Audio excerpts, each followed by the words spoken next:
नॉर्सेट 10 के सिर्फ 3 महीने बचे हैं, जनवरी, फरवरी और मार्च। इन 3 महीनों में हम अपनी प्रिपरेशन और अच्छी कैसे कर सकते हैं। अगर आपको कंफ्यूजन है कौन सा सब्जेक्ट कंप्लीट करूं, टेस्ट सीरीज लूं, रिवीजन करूं, इस वीडियो में हम इन्हीं सब चीजों के बारे में बात करेंगे। हेलो एवरीवन, मेरा नाम अंकिता है। Welcome to my YouTube channel the nurses guide. जैसा कि हम सबको पता है कि 3 महीने ही बचे हैं, तो हमें जनवरी महीने में क्या करना है, फरवरी में और मार्च में, इन तीनों महीनों का मैं प्लान बताऊंगी। ये जनवरी महीना चल रहा है, हमारे पास 2 तरीके के लोग होंगे जिनका सिलेबस कंप्लीट हो चुका है, एक वो लोग जिनका सिलेबस कंप्लीट नहीं हुआ है। जिनका सिलेबस कंप्लीट नहीं हुआ है तो टारगेट बना के चलो कि जन के एंड तक आपका सिलेबस कंप्लीट हो जाए, major as well as minor subject का। अगर माइनर सब्जेक्ट नहीं कर पा रहे हो तो कोई दिक्कत नहीं, एटलीस्ट मेजर सब्जेक्ट्स का आपका सिलेबस कंप्लीट हो जाना चाहिए जनवरी के एंड तक। मेजर सब्जेक्ट जैसे ओबीजी, फाउंडेशन, पीडियाट्रिक्स, एमएसएन, सीएचएन और साइकेट्री, ये 6 मेजर सब्जेक्ट का सिलेबस आपका कंप्लीट हो जाना चाहिए। जिनका सिलेबस कंप्लीट नहीं हुआ है तो उनका जनवरी का टारगेट यही है कि उनका सिलेबस कंप्लीट हो जाए, ठीक है। वो फरवरी से अपना रिवीजन प्रोसेस स्टार्ट करेंगे। अब बात करते हैं जिनका सिलेबस कंप्लीट हो चुका है, तो वो जन महीने में ही अपना रिवीजन प्रोसेस स्टार्ट करेंगे। जैसे मैं अपना बता रही हूँ, सबका रिवीजन करने का तरीका अलग होता है। मैंने कैसे किया था, मैंने सब्जेक्ट वाइज रिवीजन स्टार्ट किया था। मान लो मैंने ओबीजी से स्टार्ट किया, पहले ओबीजी कंप्लीट किया, फिर पीडियाट्रिक कंप्लीट किया, फिर फाउंडेशन कंप्लीट किया। ऐसे कर करके हमने सारे मेजर सब्जेक्ट कंप्लीट करने हैं, ठीक है। मैं ऐसे करती थी, आप लोगों का तरीका थोड़ा अलग हो सकता है। आप सब्जेक्ट वाइज या फिर 2 सब्जेक्ट एक साथ उठा लो, ठीक है। मल्टीपल सब्जेक्ट मत उठाओ, एक सब्जेक्ट या फिर 2 सब्जेक्ट उठाओ, वो काफी है, ठीक है।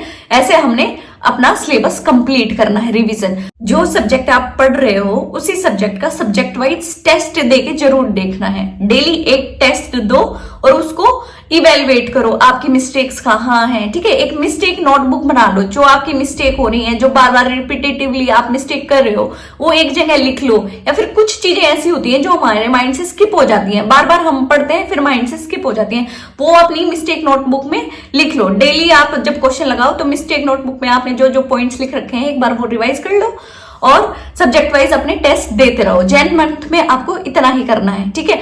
अब बात करते हैं फरवरी मंथ की। फरवरी मंथ में जिन बच्चों का सिलेबस कंप्लीट नहीं हुआ था उनका जनवरी मंथ में सिलेबस भी कंप्लीट हो चुका है, कुछ बच्चों का रिवीजन भी हो चुका होगा इस टाइम पर, ठीक है। तो हमें क्या करना है कि फरवरी मंथ में अपना रिवीजन प्रोसेस कंटिन्यू रखना है। जिनका मान लो टारगेट बनाओ कि 1 या फिर 2 महीने में आपका पूरे major subject as well as minor subject सबका रिवीजन हो जाए। जैसे ओबीजी के लिए मैंने 6 दिन दिए, ठीक है। पीडियाट्रिक्स के लिए मैंने और 6 दिन दिए, सीएचएन के लिए मैंने 5 दिन दिए, ठीक है। इस हिसाब से अपना डेज डिवाइड करो, मैं ये सब्जेक्ट कितने दिन में कंप्लीट कर सकती हूँ, उतने दिन में अपना बना के चलो कि वो सब्जेक्ट आपका कंप्लीट हो जाए। फरवरी मंथ में आपने वही सब्जेक्ट वाइज टेस्ट देने हैं और जो जनवरी में सब्जेक्ट वाइज टेस्ट दे रहे थे वो क्या करेंगे, वो पूरा ओवरऑल नॉर्सेट के जैसा पीवाईक्यूज दे के देखेंगे। या फिर कोई भी आप टेस्ट सीरीज ज्वाइन कर सकते हो, जैसे टीएनसी की टेस्ट सीरीज है वो भी अच्छी है, आप वो भी ज्वाइन कर सकते हो, ठीक है। आरजे कैरियर पॉइंट है, एनप्रेप है, किसी भी टेस्ट सीरीज आपको ज्वाइन कर सकते हो। ये मैं थोड़े एग्जांपल बता रही हूँ, मैं कोई स्पॉन्सर नहीं कर रही हूँ कि यही टेस्ट सीरीज आप लो। मैं कह रही हूँ कोई आप टेस्ट सीरीज जरूर लो ताकि आप अपने आप को इवेलुएट कर पाओ कि आप कंपटीशन में कहाँ स्टैंड कर रहे हैं। जैसे मैं एग्जांपल लेती हूँ टीएनसी की टेस्ट सीरीज का, उसमें आपको बताया जाता है कि आपकी 25,000 में से इतनी रैंक आई है, ठीक है। 30,000 बच्चों में आपकी इतनी रैंक आई है, तो वो डेली अलग अलग जितने बच्चे टेस्ट सीरीज वो लगाते हैं उस हिसाब से आपकी रैंक आती है, ठीक है। तो अपने आप में कुछ इंप्रूवमेंट करने की कोशिश करो, ठीक है। जो आपने गलती करी है वो गलती मिस्टेक नोटबुक में लिखनी है, वो उस मिस्टेक नोटबुक को आपको डेली रिवाइज करना है। ये प्रोसेस आपको फरवरी में भी करनी है और मार्च के महीने में भी करनी है। पर मैं पर्सनली आपको यही सजेस्ट करूंगी, आप कोई ना कोई टेस्ट सीरीज जरूर ले ताकि आप अपने आप को इवेलुएट कर पाओ। टेस्ट सीरीज लेने के फायदे क्या है, एक तो आपका कॉन्फिडेंस डेवलप होता है, ठीक है। एग्जाम में जब आप बैठोगे तो आपको ऐसा नहीं लगेगा कि मैं क्या कर रहा हूँ, ठीक है, क्योंकि आप वैसे फैमिलियर एनवायरनमेंट से होके गए होगे, जो आपने टेस्ट सीरीज लगाई होगी, ठीक है।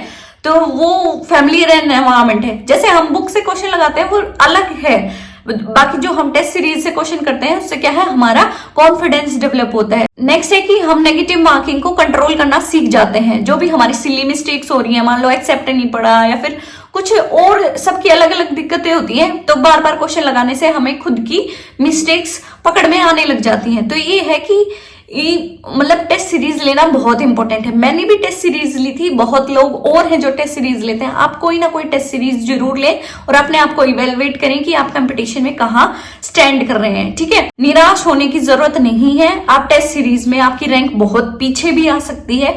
फरवरी का आपका मेन टारगेट यही है, अपनी थ्योरी को रिवाइज करना और डेली एक टेस्ट सीरीज लगाना, ठीक है। और टेस्ट सीरीज लगाने के साथ साथ उसको इवेलुएट करना और जो मिस्टेक हो रही है उसको मिस्टेक नोटबुक में लिखना। मुझे पता है आप लोगों को स्ट्रेस हो रही होगी, मुझे भी हुई थी अपने टाइम पर।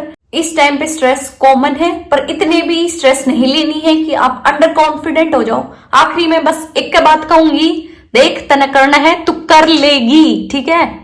Bye guys, thanks for watching this video.